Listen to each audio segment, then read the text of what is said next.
महाराष्ट्र के भंडारा जिले में सरकारी अस्पताल में आग लगने से 10 नवजात बच्चों की मौत हो गई।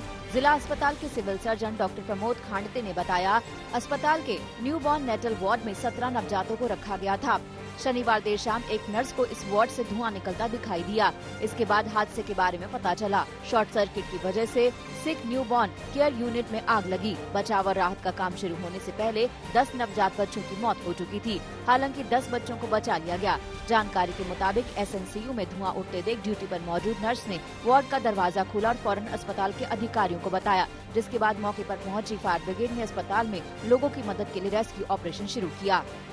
उधर नवजात बच्चों की इस दर्दनाक मौत के बाद उनके परिजनों का रो रो कर बुरा हाल है। अस्पताल के बाहर लोगों की भीड़ जमा हो गई। लोग आग लगने की घटना की जांच किए जाने की मांग कर रहे हैं। कई लोग इसे अस्पताल की लापरवाही करार दे रहे हैं।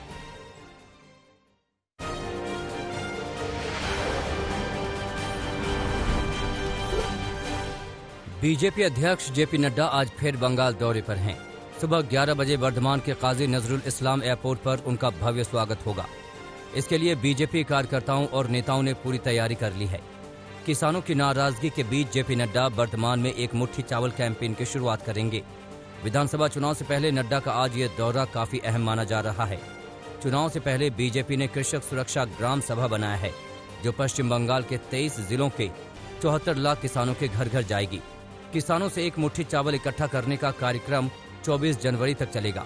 लोगों तक पहुंच बनाने के लिए बीजेपी किसानों से इकट्ठा किए गए अनाज के जरिए 25 से 30 जनवरी के बीच कम्युनिटी किचन का आयोजन करेगी।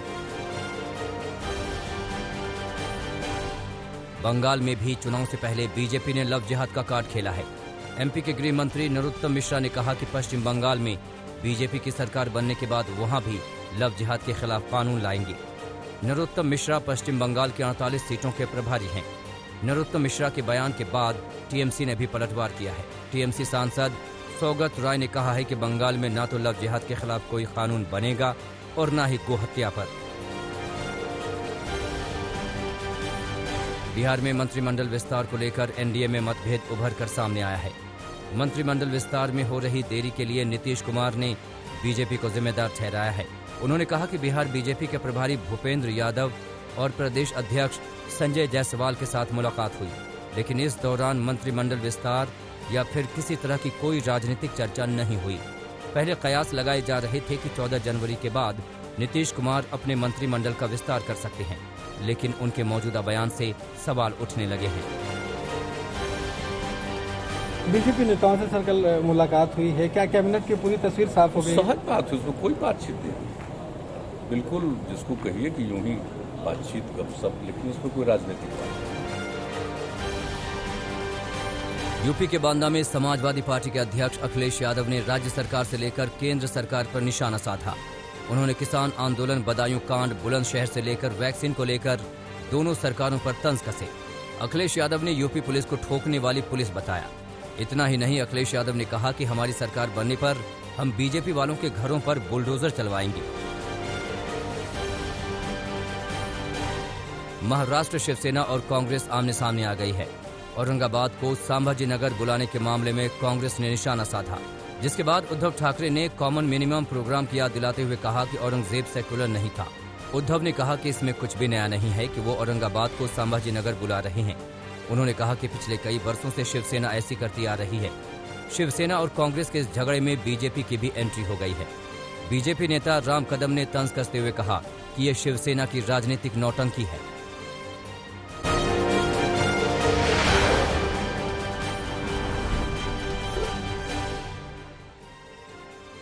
कृषि कानून को लेकर किसान और सरकार के बीच 8वें दौर की बातचीत भी बेनतीजा रही।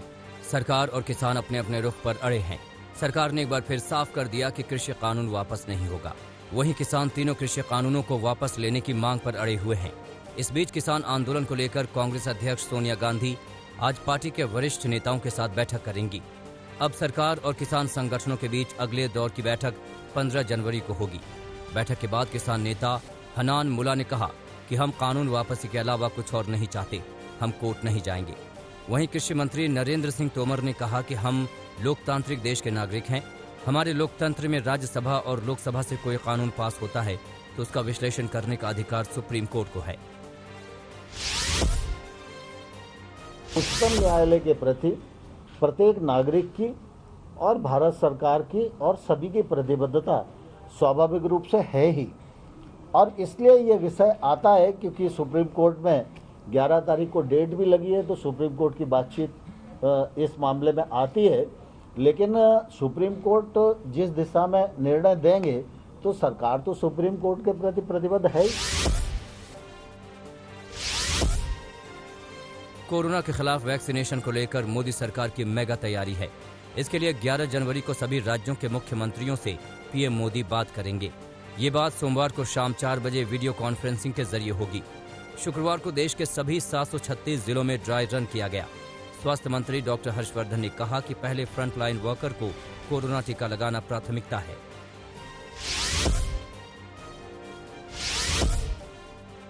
देश में बर्ड फ्लू का खतरा बढ़ गया है। उत्तर भारत में पोल्ट्री से जुड़े कारोबार में 50% की गिरावट आई है।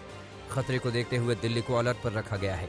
हरियाणा समेत कई राज्यों में बर्ड फ्लू के खतरे को देखते हुए पंजाब सरकार ने दूसरे राज्यों से आने वाले मीट, मुर्गों और अंडों पर अगले 7 दिनों के लिए प्रतिबंध लगा दिया है। हरियाणा के बरवाला क्षेत्र में रहस्यमय तरीके से मर रही मुर्गियों की वजह से इलाके में एवियन फ्लू का भय है। यहाँ करीब 1 लाख मुर्गी और चूजों की मौत हो चुकी है।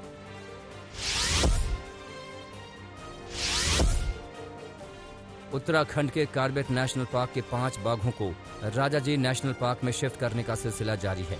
शुक्रवार को कार्बेट नेशनल पार्क में दूसरे बाघ को ट्रैंक्विलाइज किया गया।